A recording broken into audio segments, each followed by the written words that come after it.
Hi everybody, it's Mr. Liu. This is page 106. Compare the fractions, fill in the blanks. So for numbers 12 to 16, we're going to use everything we learned on how to compare fractions to answer these questions over here. Let's start with number 12. 4/7 and 6/7, and we want to figure out which one is greater. Well, we know that these fractions are like fractions because they have the same denominators, so it's very easy to compare. 6 is greater than 4, so 6/7 is greater. Number 13, 2/5 and 2/10, and over here we have the same numerator, or the top number, and if we have the same numerator, that means we can compare these fractions. 2/5 will therefore be greater than 2/10 because 2 out of 5 pieces is much bigger than 2 if I cut it out of 10 pieces. So 2/5 is greater than 2/10. 2/5.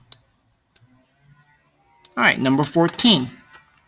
7/12 and 1/2. And in this problem, what we can do is we can write equivalent fractions so that we have the same bottom number, same denominator, or same or like fractions. So 1/2, and if you find an equivalent fraction, can be the same as 6/12. And the way I figured that out was that I counted my multiples of 2. So if I count 2, 4, 6, 8, 10, 12, I know right now that I can have a denominator of 12, which I want because I want to have like fractions. So I did 2 and I counted my 2's, which means I did it 2 times 6 equals 12, and then I multiply the top by 6 as well. So 2 times 6 gives me 12, so therefore 1 times 6 gives me 12 at all, and that means 1/2, or 1/2, is equal to 6/12. Now I can compare these fractions, 7/12 and 6/12, and because I have like fractions, I know that 7/12 is greater. Alright, number 15.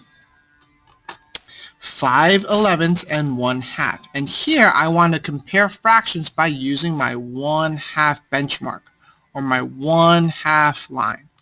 And right now I know that, well, a half is also the same as 5/10, 5/10. Because again, I can do that. 2, 4, 6, 8, 10, which means I multiply the bottom times 5. So 2 times 5 gives me 10, and that means I want to multiply the top by 5, and that'll also give me 5. So 1/2 and 5/10 are the same things. And now I can compare 5/10, because 5/10 and 5/11, they have the same top number, or the numerator. Oops, 5/11. And in this example, I know that 5/10 is greater than 5/11. So 5/10 is greater than 5/11, which means that 5/11 is less. 5/11 is less than 1/2, or 5/10. Number 16. Well, here I want to compare both to my 1/2 benchmark. I already compared 5/11, and I know that 5/11 is less than 5/10, which is the same thing as 1/2. So 5/11 is less than 1/2. Let's compare 7/12. So again, I can compare 7/12, and I know that 6/12 is the same thing as 1/2. And when I compare 6/12 by 7/12, I know that 7/12 is greater than 6/12, or 1/2. So if 5/11 is smaller than 1/2 and 7/12 is greater or bigger than 1/2, I know that 5/11 is smaller than 7/12. So 5/11 is also smaller. Alright, here we want to order the fractions from greatest or biggest to least. And if you look at the example, the least fraction is the one with the greatest denominator. Again, we have the same numerator, the same top number, which means the smallest one, the least fraction, is the one with the biggest denominator, because when I when I take 3 pieces out of 5, it is much bigger than when I take 3 pieces when I cut it into 8 slices. So over here, that means the greatest, because I want to go from greatest to least, the greatest one is 3/5, then 3/7, then 3/8. So let's look at this. Here we have like fractions, 11, 11, 11. So right now this is very easy to compare. The greatest one will be the greatest number. So I know 11 over 11 is the greatest one. Then 7 over 11 is the next one, next greatest. And then 5 over 11 is the smallest. Okay? Now let's look at number 18. Now look at the bubble. It says compare each with 1/2. So let's look at what he's thinking. 1/2 is the same thing as, let's try to figure out how to do this. Well, if I multiply by 3, 2 times 3 gives me 6. So then 1 times 3 gives me 3. So it's 3 over 6. Now that's how to get all the way to 10. Well, 2 times 5 gives me 10. So if I multiply the top times 5, I would get 5 over 10, because I multiplied the top by 5. Now let's look at it. So I want to find the biggest one so far, and I'm comparing each with 1/2. Well, I know that 5/6 is greater than 1/2. 4 over 10 is smaller than 1/2. And 2/3 I know also is greater than 1/2. So we're going to compare right now 2/3 and 5 over 6. And we can do it using like fractions. So over here, 2/3 could be the same thing as 4 over 6. Oops. Okay, so if 2/3 and 4 over 6 are the same equivalent fractions, that means I know that 5/6 is greater than 4 over 6.